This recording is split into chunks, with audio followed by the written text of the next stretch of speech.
If you like this podcast, then you're going to love The Week magazine and its daily digital digests. And now is the ideal time to try it out.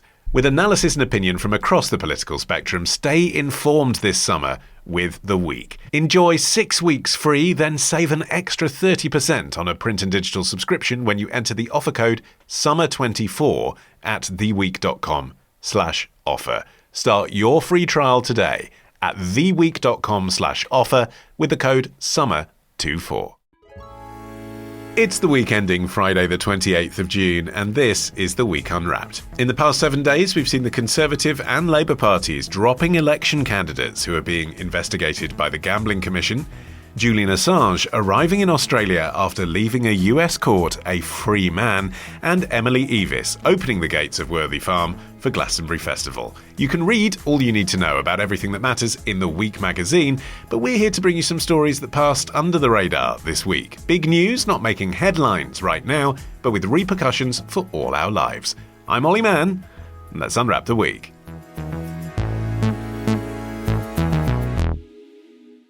And joining me today from the Week's digital team is the boss man, Holden, Frith, podcast newbie, Irenie, Forshaw, and we welcome back climate journalist Jessica Hullinger. Now, Irenie, tradition does dictate that as it is your first time on the pod, you must now declare to us all a fact about yourself we could not have discovered merely by Googling you. Okay, this is something that you probably could discover, but only if you went back about 15 years. But I do have an IMDb page. Oh. I was in a film. My brother came out of uni and he basically decided to make his first very low budget feature film. And the entire family got roped in. So my dad designed the sets, my mum produced it, and I ended up acting in it as the kind of younger sister of the main character. You're saying this with the confidence that only comes from the assurance that it's not available to view on YouTube. The worst thing is that there is a trailer on YouTube, but I'm hoping it's hidden enough away that it can't be traced back to me. You'd have to do some serious internet sleuthing. Okay, well, if anyone is stimulated to try, do let us know. Off you go. Jessica, you're up first. What do you think this week should be remembered for? Are airplanes poisoning us? Two of the main causes of particle emissions from planes are sulfur and a type of molecule called aromatics. Both can be found in fossil jet fuel, also known as kerosene. Let's see what happens when it burns.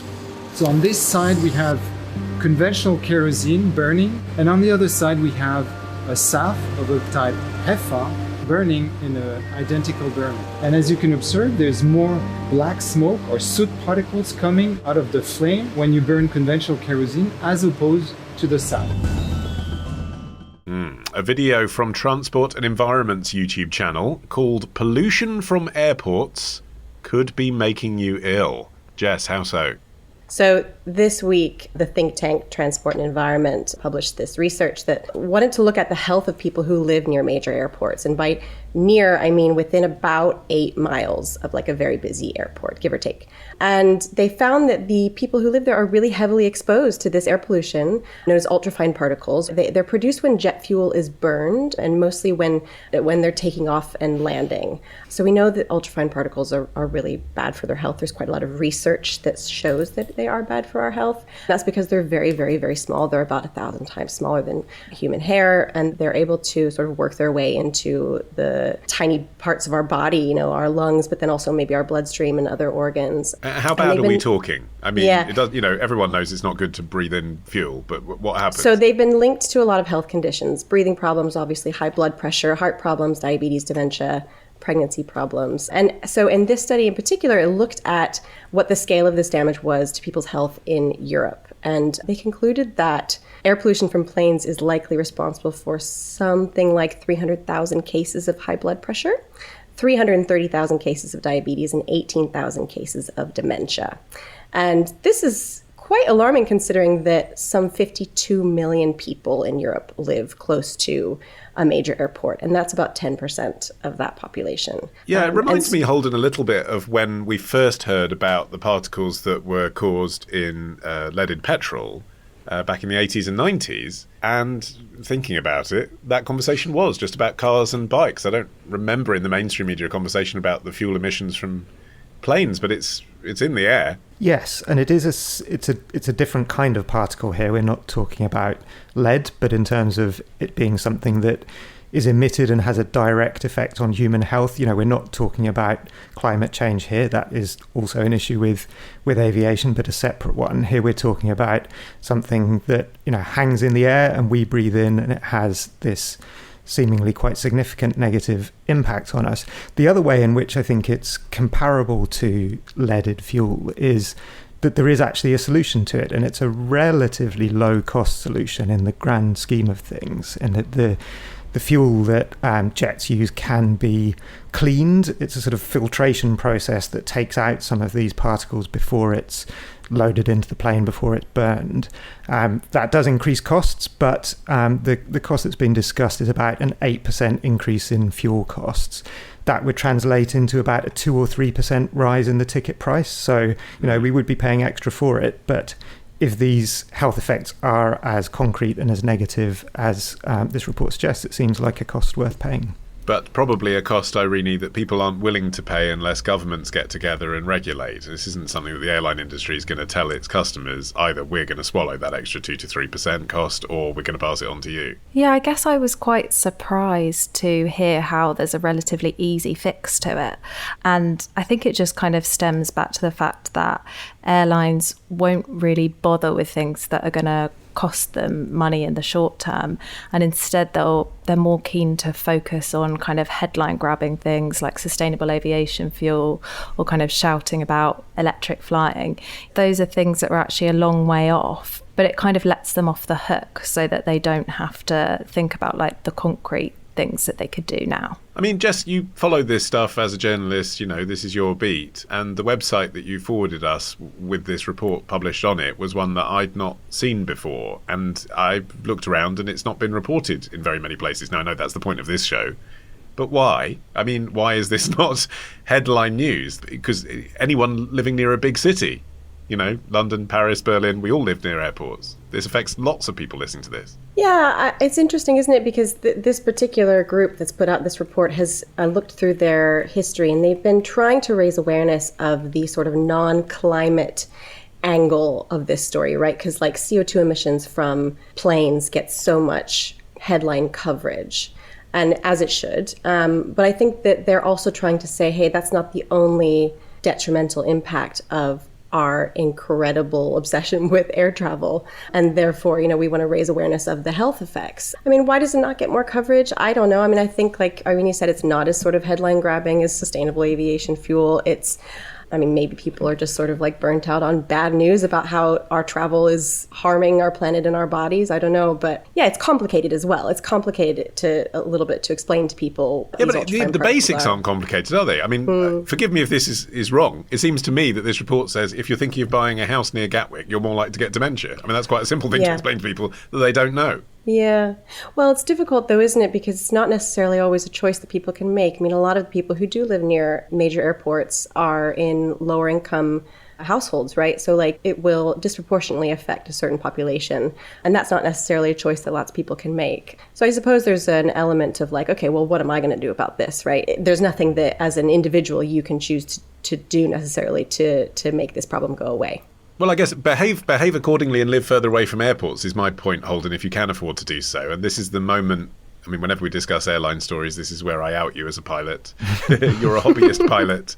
So I'm interested in your take on this. But am I being simplistic? I think you're probably not, actually. I think that one of the reasons it probably doesn't get the attention is that maybe the numbers are quite vague and large and hard to grasp. And we're talking about percentage increases in likelihood of getting a condition at some point in the future. But when you do reduce it to that idea that if you live near an airport, you're more likely to get dementia, I think that does crystallize. And it's maybe surprising that some newspapers haven't latched onto that. In terms of, my own feelings about this, I do kind of wrestle with this problem because I think, unquestionably, if people flew less, emissions would fall. The cost-benefit analysis is more acute with flying than with a lot of other things because most people don't fly all that much, like, a few trips a year. And the benefit we get from those flights in our quality of life and seeing the world, seeing friends, seeing family, I just feel the sacrifice involved in giving all of that up is a lot bigger than in other decisions around things like home insulation and heat pumps and electric cars. Public support is important in making this transition that we're going to have to make. And having to ask people to give up their holidays or, to kind of introduce laws, taxation that's going to deter or prevent people from flying might in the end create less benefit and more backlash than pursuing some of those areas where there are already low carbon alternatives ready to go. Except, Irene, it's not just passengers on planes, is it? There's been a big uptick in freight by air. Yeah, I think the freight carriers, especially since the pandemic, with people just ordering parcels and having things delivered straight away, there's been a huge increase in freight flying as well, which, arguably isn't always as necessary. And well, it's not, is it? Is it? The argument Holden just made about seeing the world, yes. Getting your squidgy so you can clean your shower glass 3 days earlier than you would have done if it had come by ship. That isn't as essential. But that kind of manages to go relatively under the radar, and it's much easier to kind of think about, the sheer scale of people going on holiday. That seems like an easier thing to target, especially the people who are disproportionately going on holiday and flying a lot more than the rest of us. Give us something positive to think about here, Jess. Is there a technological innovation that can help? And we mentioned e-planes. How many decades are we talking? How many decades? Oh, gosh, I don't know. Isn't that the answer we all want? I mean, it's not going to happen on a large scale anytime soon. I think that there are a lot of problems that electric vehicles in general face, and they also carry over into airplanes. In particular, like a battery that you would try to put into an airplane to power it for an extended period of time would be very, very, very heavy. And also just now, like the electric airplanes that are already being tested and developed and seem very cutting edge right now and have massive backing from major companies, they can go about an hour. They can fly for about an hour. So, and they can carry, maybe like 100 people, right? So like that's promising and exciting, but it's just the tip of the iceberg. Like that will not get, it needs to get so much better. It needs to get cheaper. The batteries need to get better and last for longer. I mean, the range issue exists in the air as well as on the ground. So, in the meantime, I think airlines are focusing more heavily on this idea of creating sustainable aviation fuel, which in itself has its own problems and questions. It has fewer emissions like in its life cycle, but it still creates emissions in the air, if that makes sense. They're not going to solve all of the problems. But yeah, I think we're working towards the right direction, if that makes sense. One of the problems with electric planes compared with kerosene-powered ones, which is sort of obvious when you think about it, is that when a long-haul aircraft takes off, so sort of say London to Singapore, half the weight of the plane is fuel. But by the time it arrives in Singapore, that weight is gone. If you're talking about an electric plane with a battery, it's just as heavy when it's empty as it is when it's full. So it's having to lug that weight with it all the way, even if you could develop a battery that could last that length of time, which at the moment you can't. So, I think that sort of long term, you would have confidence that some kind of new technology, even whether that's new battery technology or safe hydrogen power or something else, will come to light. But in the short term, we are stuck with this way of transporting ourselves long distances. Except for the thing you said. You started us, Holden, by saying there is a solution. So what about that? Why are there not governments, to return to my original question, regulating to insist that the fuel is clean? I think this is a case where government regulation has to be the answer. I think probably the reason it hasn't come to pass is partly because you really would need international agreement on this because of most flying is international, and there's an incredible amount of inertia in the aviation industry because of safety factors. So you'd have to kind of get international agreement on certification, but also aviation has been through a really difficult time over the past few years with COVID. Profit margins are really thin. A lot of airlines are kind of hovering around the point of bankruptcy, and national governments see those as part of their key infrastructure. So there's also then that question of, not wanting to load costs onto those businesses. But I agree. I think it feels like this is a point where if aviation is going to survive, and if it's going to survive with its reputation at least somewhat intact, then it needs to make the best possible fist of kind of reducing the obvious damage that it's doing. And clean filtered fuel that avoids this health impact would be one thing. I think sustainable aviation fuel, though it is not a perfect solution, is definitely an improvement. And again, we're kind of looking for those incremental improvements and then doing the really big things elsewhere, like electrifying electricity production and cleaning up domestic heating, while we then develop the solutions that in the longer term can help us have a cleaner way of getting long distances. I mean, I guess, Jess, you're faced with this dilemma personally, aren't you, in the sense that you have family and friends in the United States. You're American, but you're based in the UK. So you are writing about climate change, but it's difficult for you to make the decision not to fly long haul. Yes, it really is. I mean, the way that we grapple with that is that we try to limit our holidays otherwise, right? So like we make room for the big flight home probably once a year. And then we tend to try not to do many other short haul trips in the meantime. And then, of course, we try to make progressive action in other ways, right? So we try and limit our footprint at home, but then also try and be sort of active in our communities and push for change locally. There are lots of ways that you can make change that move the needle. And for people like me who need to travel in order to see their loved ones, those are things to take into consideration. But yeah, it is something that I think about a lot. Still to come, Holden with a positive news story about Ukraine. Who knew? But Irenie is up next after this. If you like this podcast, then you're going to love The Week magazine and its daily digital digests. And now is the ideal time to try it out. With analysis and opinion from across the political spectrum, stay informed this summer with The Week. Enjoy 6 weeks free, then save an extra 30% on a print and digital subscription when you enter the offer code SUMMER24 at theweek.com/offer. Start your free trial today at theweek.com/offer with the code SUMMER24.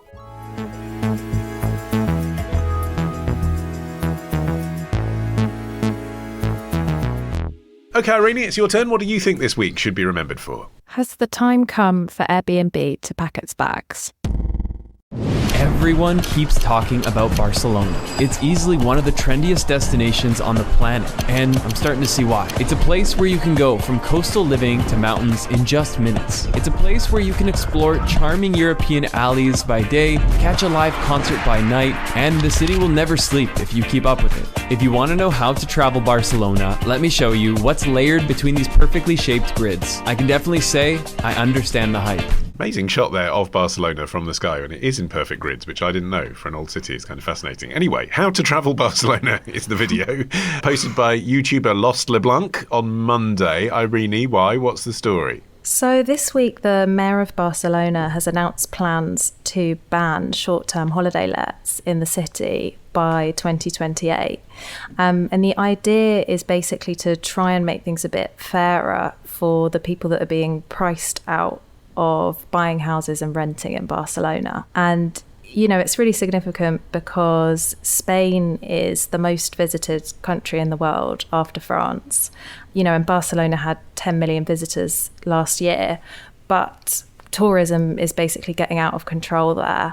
And people are angry and unhappy that they're being forced out of their own communities. What does that mean, tourism getting out of control? You hear that, you hear the word over-tourism. But I mean, Barcelona is one of the world's most welcoming cities with lots of things to do for tourists. So how many is too many? Well, it's what happens is it reaches a tipping point when basically too many people visit a place at any one time, and then it starts to kind of put a strain on various things. So it's kind of the negative impacts that come with that. And actually the people in Barcelona, a lot of people are getting quite unhappy and they're not being as welcoming. We're seeing lots of kind of anti-tourist protests of people saying, actually, this is too much. Like, at what cost is this coming? And how does this actual plan by the Barcelona mayor, Jaume Collboni, actually work? I mean, if you have a flat now that you rent out on Airbnb, are you just instantly not allowed to anymore? So basically, he's not going to renew the licenses for 10,000 flats when they expire.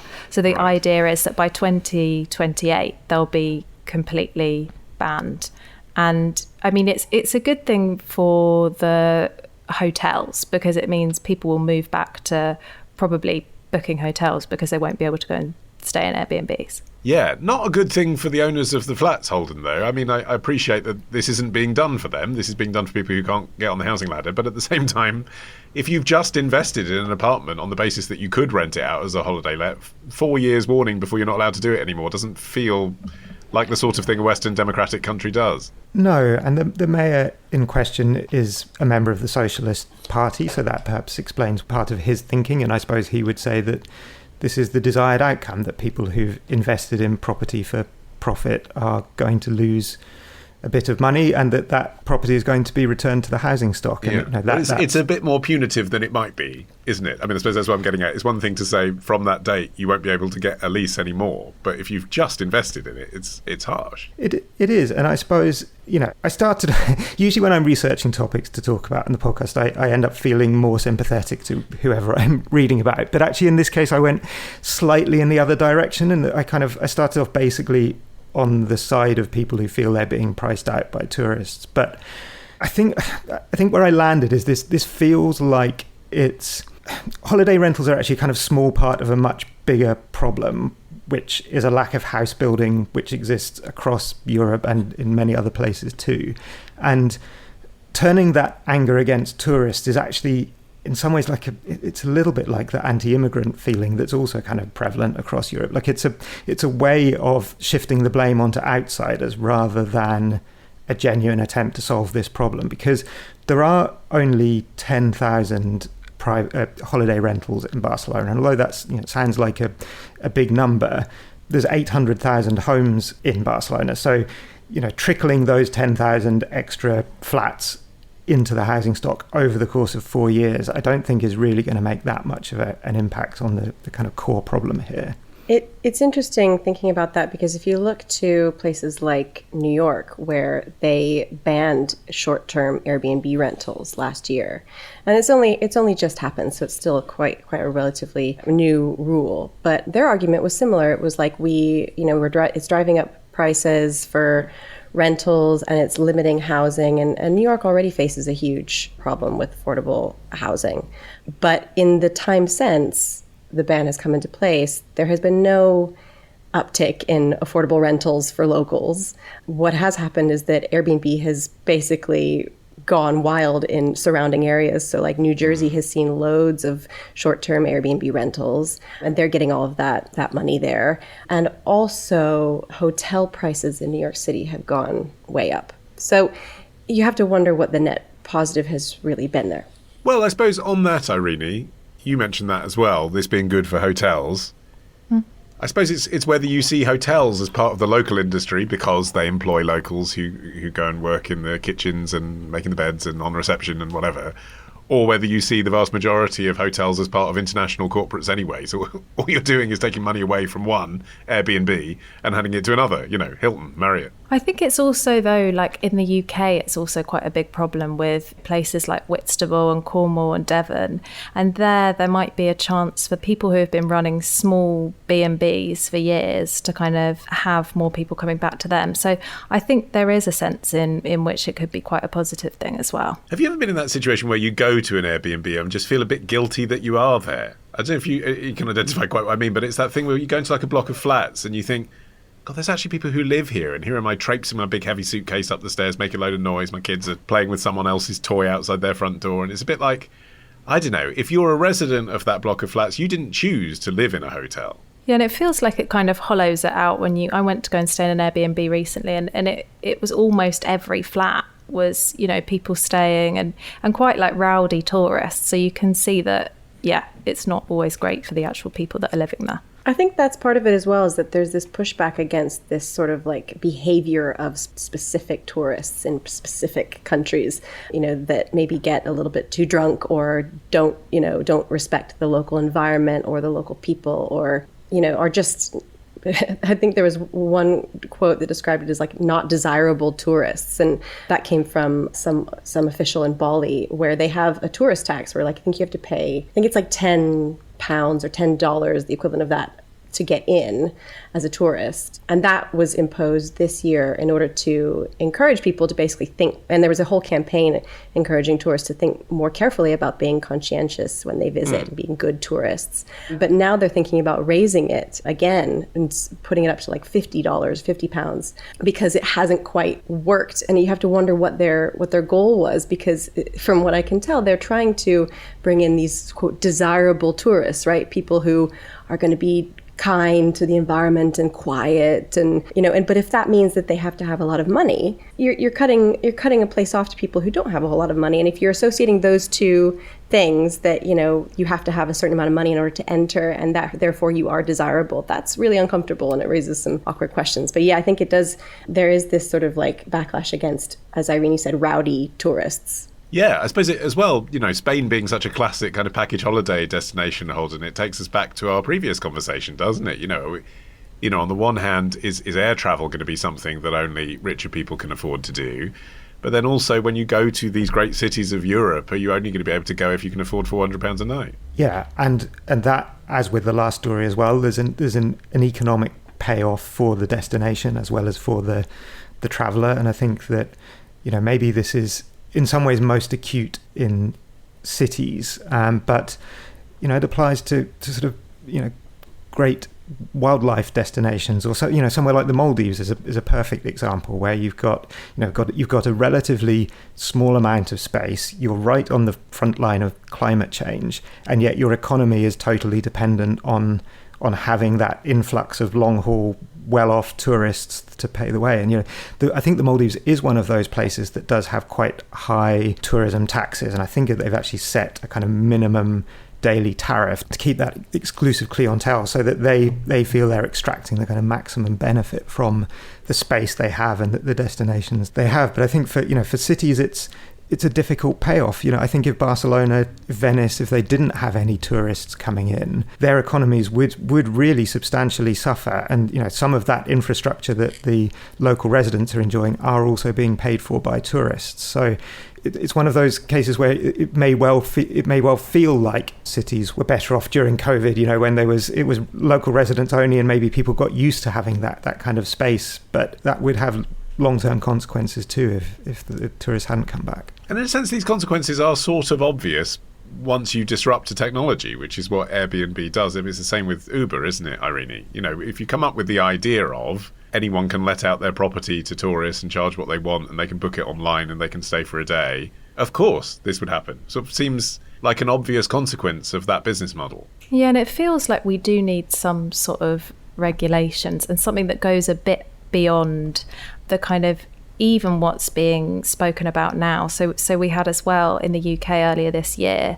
Michael Gove talking about introducing some ways to kind of get a handle on this, and talking about introducing like a mandatory national register and making sure that homeowners needed to have permission before they actually converted their homes into Airbnbs. But a lot of people are saying, well, actually that doesn't go far enough at all. And when they kind of released that, it was really interesting that it's kind of like Michael Gove made this statement, and then on the same page directly below, the head of Airbnb said, oh, this sounds great, the register sounds great. So you have to think, who's this actually for, and will it make a difference, or is it just trying to deflect from the fact that the government hasn't been building enough houses?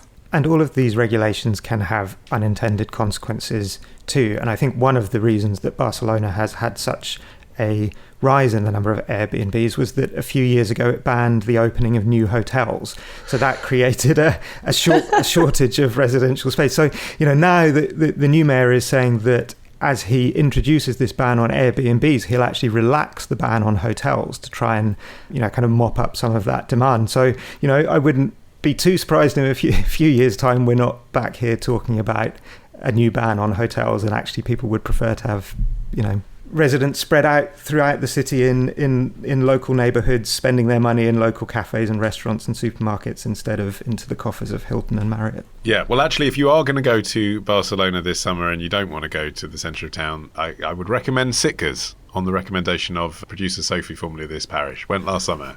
Amazing. It's like a 20-minute train ride from the centre of Barcelona, but you're in your own separate little beach destination, and there's loads of Airbnbs. An The amazing week firework recommends. display. Yeah, that's right. Anyway, Holden, you're up next after this.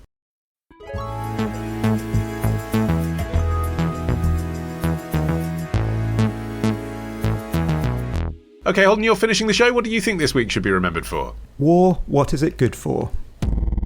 On mornings when there aren't air raid sirens, kids play football outside the Kharkiv Metalist Stadium. A match venue for Euro 2012, the stadium itself has been shuttered since the full-scale invasion. The club relocated to western Ukraine. The army, though, still cares about football. We sat down to watch Ukraine play Slovakia with these National Guardsmen at their quarters outside Kharkiv. 2-1 to Ukraine. The soldiers' reaction is more muted than it might be in peacetime. Too many other preoccupations. But they are pleased. How Ukraine boosts its morale with football. A report from France 24 on Sunday. Holden, really? They were knocked out of the Euros this week. That doesn't sound that morale boosting. No, that may have put a bit of a dent in some of the numbers we're about to talk about, but this was the news this week, rather surprisingly, that Ukrainians are apparently less stressed than people in the UK. That's what? It's true. How is it true? Show us the evidence. This is true according to the Gallup Global Emotions Survey, which each year interviews almost 150,000 people around the world and presents both an overall picture of how the world is feeling and a snapshot of emotions in the 142 countries that take part. That sounds pretty thorough. You know, by statistical standards, it's a really big study and it produces a lot of high quality data. Some of the results are a little bit surprising, and I think, you know, there are some holes we can pick in the methodology. But yeah, the headline results were that 32% of Ukrainians said they experienced stress a lot the day before they spoke to Gallup, while in Britain that figure was 38%. It was actually even worse in the US, where 51% of people said they had experienced a lot of stress. Okay, so does that tell us, Irenie, that we really are more stressed than peoples whose home country has become a war zone? Or is it that we're a little bit more preoccupied with the kinds of things that make us feel stressed? Yeah, I was really surprised to see those results, but it just made me think, you know, things feel pretty bad here at the moment as well. And it just made me think, well, is it that maybe perhaps we're just changing the way that we deal with our negative emotions and we're getting more able to embrace them? There's been a sort of shift away from this toxic positivity where everybody has to constantly act like they're okay. And, you know, constantly talking about just keep smiling, just keep acting like everything's fine. So perhaps actually we've just changed the way that we see our negative emotions a little bit. So perhaps we're more honest when we're asked the question, have you had a negative emotion in the last 24 hours, than we used to be. Is that basically your hypothesis? Perhaps. She sounds unconvinced.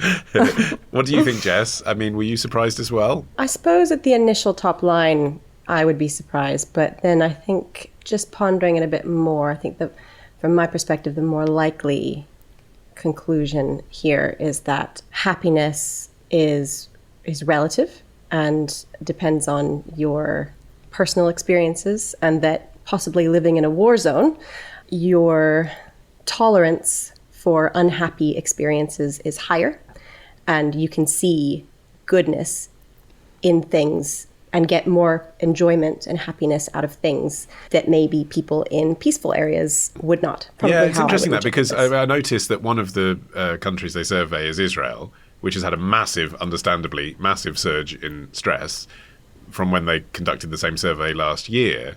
So then you wonder, well, is it just that Ukraine are 2.5 years into this war, or even longer if you take the invasion of Crimea, and so actually there's the initial spike, and then you sort of adjust? Yeah, I think that's probably true. I think, you know, direction of travel makes a really big difference. So if in Israel, clearly 2023 was a lot more stressful than 2022, and you know, I think if you return to the comparison to the UK and US, I'm sure life in Ukraine is a lot more stressful than in the UK by any objective measure, but it was probably less stressful last year than it was the year before. And people converted that relative drop into a sort of lower overall number. Whereas in the UK, incremental effect of inflation, maybe a sense of political stalemate, all of that meant that it sort of ratcheted up a little bit last year compared with the year before. But I also wondered if there's an element of self-censorship or even just sort of patriotism about this too. And Ukrainians are maybe more reluctant to say they're under stress. Because if you look at some of the other figures, you do get the sense that all is not well. Go on then, give us what else, because you just mentioned the top line. What's the second line? Yeah, I suppose if you look at on the positive side of the ledger, because Gallup also asked about, did you feel you experienced a range of positive emotions? And Ukraine is in the bottom 10 overall for emotions such as enjoyment, and it's also very last on the list for feeling well rested. And I think you might think that well rested ought to be the opposite of stress. So if people are sort of at the bottom for being well rested, then maybe they'd be at the top of the scale for stress. But actually maybe it feels less unpatriotic to say that you're tired, and so perhaps you're actually getting at something that's a bit more revealing there without people having to kind of confess to something that they feel they ought to be, having a stiff upper lip about. Yeah, and so Irene, you mentioned that maybe Brits feel a bit more liberated to confess, to use Holden's words, to some negative emotions, but also actually we are more positive than we've been in previous years as well. So what's that? I've seen some people speculating, well, that's pandemic based. People understandably more stressed and nervous during the pandemic, and also perhaps working remotely, not seeing people as much. Do you credit that? I think there is definitely something in that because, our mental health went down so much during the pandemic, and, we weren't allowed to see people. We were just kind of doom scrolling at home. I think there's definitely something in that it's almost reframed things. So anything after the pandemic feels like it can't quite be as bad. So maybe there's something in that too. Yeah, I mean, the overall sort of happiness levels worldwide from this survey, the stress levels are as low as pre-pandemic levels, but not as low as 2008 levels. So it'll be interesting to see how the trend continues. Like this year, will it continue that people are less stressed and a bit more happy? I'll be curious to see how it goes over time, and if there was just this sort of pandemic bump or depression, I suppose. Okay, so look, we're all curious. Why do Gallup do it though, Holden? I mean, what is the use? What is the purpose of this information? They're a massive analytics company. This must cost a lot of money, surveying 146,000 adults. What's the point? Yeah, it's one of the biggest surveys of its kind. I think it is largely for marketing and promotion of themselves as a surveying organisation, and they then do... Holden experiencing the negative emotion of cynicism there. I think they do a lot of research work, polling work for governments, companies, other organisations too, and so this is a kind of headline figure. But it's a big commitment, and they've been doing it for 18 years now. So however cynical I may be about the reasons for it, I'm very glad that they do it. I think it provides us useful data. I'm not sure how much we learn by looking at individual numbers for a particular country for a particular year, but being able to compare things over time and how things are changing and potentially going in different directions in different places, I think does give us a lot of information that is, we can learn things from this. I suppose in a sense, sort of ambiguity about what we're supposed to think about these statistics leaves the gates open for interpretation, doesn't it, Jess? Yeah, absolutely. I saw a really interesting piece in Fast Company written by Joe Berkowitz, and his conclusion was that this report is based on experiences that people go through and not their observations. And so he says that two of the experiences that showed an uptick in happiness were you treated with respect all day yesterday, and did you learn or do something interesting yesterday? And why would that have increased in the last year in particular? Well, so his argument is how could that possibly be the case, given that if you look online, if you look on Twitter, if you look in the news, everything feels so horribly, not to shoot the messenger here, but so horribly apocalyptic. How can that possibly be the case? I mean, we're so mean to each other online. How could that be the case? And his conclusion was that these are questions that have to do with how people interact with one another offline, right? This idea that you have to go out to learn things. You usually have to go out to be treated by someone else with either respect or disrespect. I mean, you couldn't obviously experience those things online.